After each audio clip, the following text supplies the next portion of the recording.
Hello सभी दोस्तों को नमस्कार। मैं प्रमोद कुमार आज फिर आप लोगों के साथ एक नया टॉपिक डिस्कस करने जा रहा हूं, जो कि इंडियन पॉलिटी से संबंधित है। और ये इस समय बहुत ही चर्चा में है क्योंकि ये मामला जो है प्रथम बार ऐसा किसी राज्य ने किया है, तो इसलिए ये बहुत ही चर्चा में है। तो इसे बहुत ही ध्यान से पढ़ें, क्योंकि आने वाले अगले सिविल सर्विस एग्ज़ामों में इसकी पूछे जाने की संभावना, चाहे प्री हो या मेंस हो, सब में पूछे जाने की संभावना बहुत ज़्यादा रहती है, क्योंकि ये आर्टिफिशियल इंटेलिजेंस से जुड़ा हुआ मामला है। तो इसलिए आर्टिफिशियल इंटेलिजेंस के बढ़ते प्रयोग को देखते हुए इस प्रश्न की पूछे जाने की संभावना बहुत ज़्यादा है। तो टॉपिक स्टार्ट करते हैं। टॉपिक का नाम है इंडियाज़ फर्स्ट डिजिटल लोक अदालत। भारत की प्रथम डिजिटल लोक अदालत की शुरुआत अभी राजस्थान में की गई है, जो कि बहुत ही सराहनीय है, क्योंकि हम देखते हैं आजकल आर्टिफिशियल इंटेलिजेंस का विभिन्न क्षेत्रों में प्रयोग हो रहा है। तो इस वजह से जो अदालतों में भी आजकल आर्टिफिशियल इंटेलिजेंस का बहुत ही भारी मात्रा में प्रयोग करने की आवश्यकता है, क्योंकि जो ये आजकल आने वाला क्वांटम आर्टिफिशियल इंटेलिजेंस है, वो तो कहते हैं जो अभी तक जितनी साइबर सिक्योरिटी सुरक्षा थी, उन्हें भी तोड़ा जा सकता है। ऐसा क्वांटम आर्टिफिशियल इंटेलिजेंस आने वाला है। तो हम लोगों के दिमाग की क्षमता से वो हज़ारों करोड़ों गुना बेहतर काम कर सकता है।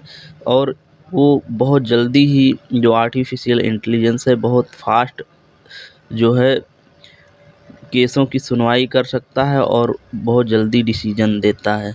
तो इसलिए इन सबको वकीलों पर भी बोझ कम पड़े, इसलिए आर्टिफिशियल इंटेलिजेंस का प्रयोग जो है बहुत जल्द निपटान के लिए भी प्रयोग किया जा रहा है।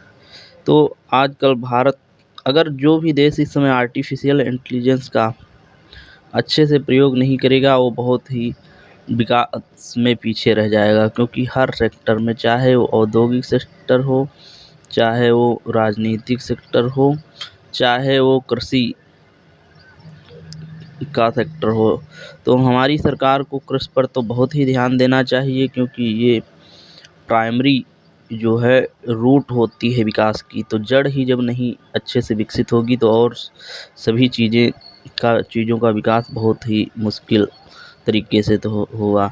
इसलिए सरकार ने वैसे बहुत सारे कदम उठाए हैं एग्रीकल्चर में भी, और जो ये नगर पालिकाएँ और भी रिसर्च क्षेत्र हैं, उनमें भी आर्टिफिशियल इंटेलिजेंस का बहुत ज़्यादा प्रयोग सरकार को करना चाहिए, जिससे कि बहुत आसानी से सारे काम किए जा सकें और हम लोगों की जो है कार्य करने की क्षमता और ज़्यादा बढ़ जाए।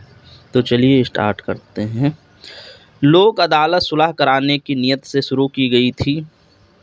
ये जो अदालत है, ये मेन रूप से सुलह समझौता कराने के लिए ही की गई थी। यह ऐसा तंत्र है जिसके जरिए कानूनी विवादों को अदालत के बाहर हल किया जाता है। कह सकते हैं कि मामलों के निपटारे का वैकल्पिक माध्यम है।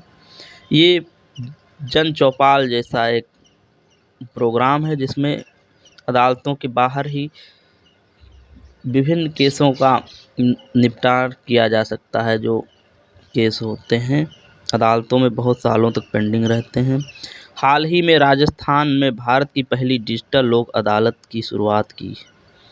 तो अभी राजस्थान में भारत की पहली डिजिटल लोक अदालत की शुरुआत की गई है, जिस वजह से ये लोक अदालत चर्चा में आई। यह भारत की पहली कृत्रिम बुद्धिमत्ता सक्षम आर्टिफिशियल इंटेलिजेंस पावर्ड डिजिटल लोक अदालत है। ये प्रथम जो है भारत की आर्टिफिशियल इंटेलिजेंस प्रयोग करने वाली अदालत है। इसलिए यूपीएससी हो, चाहे यूपीपीएससी हो, या कोई भी एग्ज़ाम हो, जो प्रथम बार घटना घटित हो रही है, वो पॉलिटी, हिस्ट्री, ज्योग्राफी, एस्ट्रोलॉजी या साइंस टेक्नोलॉजी किसी भी क्षेत्र में हो, वो ज़रूर पूछते हैं इसमें। तो ये जहाँ पे पहली बार आ जाता है वो जान लो एग्ज़ाम के लिए बहुत ही महत्वपूर्ण हो जाता है। तो इस पॉइंट को बहुत ही ध्यान से पढ़ें। यह एक ऐसा मंच है जहां अदालत या पूर्व मुकदमेबाजी के स्तर पर लंबित विवादों मामलों का सौहार्दपूर्ण ढंग से निपटाने समझौता किया जाता है। इसमें जो है कोई ज़ोर ज़बरदस्ती दबाव बहुत ज़्यादा फीस या कोर्ट कचहरी के चक्कर नहीं लगाने पड़ते हैं। इसमें बहुत आसानी से सौहार्दपूर्ण ढंग से मामलों को समझौता करा के निपटा दिया जाता है। लोक अदालतों को विधिक सेवा प्राधिकरण अधिनियम 1987 के तहत संवैधानिक दर्जा दिया गया है। इसे जो है 1987 के अधिनियम द्वारा एक संवैधानिक दर्जा दिया गया है। लोक अदालतों द्वारा दिए गए निर्णय को एक दीवानी न्यायालय की डिग्री माना जाता है और यह सभी पक्षों के लिए अंतिम और बाध्यकारी होता है। इसका जो फैसला है वो ऐसा नहीं कि आपने उस समय तो कह दिया कि हाँ ठीक है, बाद में आप मुकर गए, ऐसा नहीं हो सकता। इसका फैसला अंतिम होता है। वर्ष 2021 में कुल 1,27,87,329 मामलों का निपटारा किया। देखिए मतलब ये संख्या बहुत ही ज़्यादा है, क्योंकि 1,27,00,000 बताओ, इतने मामलों को ये बहुत आसानी से ही निपटारा कर। लोक अदालत शब्द का अर्थ पीपुल कोर्ट है और यह गांधीवादी सिद्धांतों पर आधारित है। तो इसका लोक अदालत का मतलब ही लोगों का कोर्ट है, जो कि आसानी से सभी मामलों को निपटारा करता है, जो गांधी जी के सिद्धांतों पर आधारित है कि व्यक्ति स्वयं ही अपना मतभेद भुलाकर लोगों के साथ सौहार्दपूर्ण जीवन जीना चाहिए। लोक अदालत को दंड प्रक्रिया संहिता 1973 के उद्देश्य के लिए एक दीवानी न्यायालय माना जाएगा। इसमें बताया गया है कि लोक अदालत जो है 1973 के दंड संहिता से एक दीवानी न्यायालय माना जाता है। इसके फैसले को कोई मुकर नहीं सकता। इसका मेन उद्देश्य जो था बनाने का लोक अदालतों का, कि जो सुप्रीम कोर्ट या हाई कोर्ट या ज़िला न्यायालय हैं उन पे इतना ज़्यादा दबाव, लाखों केस बहुत 2-2 3-3 साल तक पेंडिंग रहते थे, उनके दबावों को कम करना था। तथा जैसे लोग वकीलों को फीस और खर्चे, आने जाने के खर्चे, केस डेट पे डेट, इस वजह से बहुत ज़्यादा खर्चे होते थे लोगों के, उनको कम करना था। क्योंकि इसमें जो फ़ीस पड़ती है, अगर आप सुलह समझौता कर लेते हैं तो वो पूरी फ़ीस आपकी वापस हो जाती है लोक अदालत में। इसमें ये भी एक आराम है। तो ये लोक अदालत जो है भारतीय अदालत की सबसे सफल मतलब प्रक्रिया मानी गई है, जिसमें कि लोगों को बहुत जल्द ही निपटान हो जाता है किसी केस का। तो आइए देखते हैं, हम पिछले वीडियो से एक प्रश्न डिस्कस करते हैं जिसका सही जवाब आपको कमेंट बॉक्स में बताना रहता है।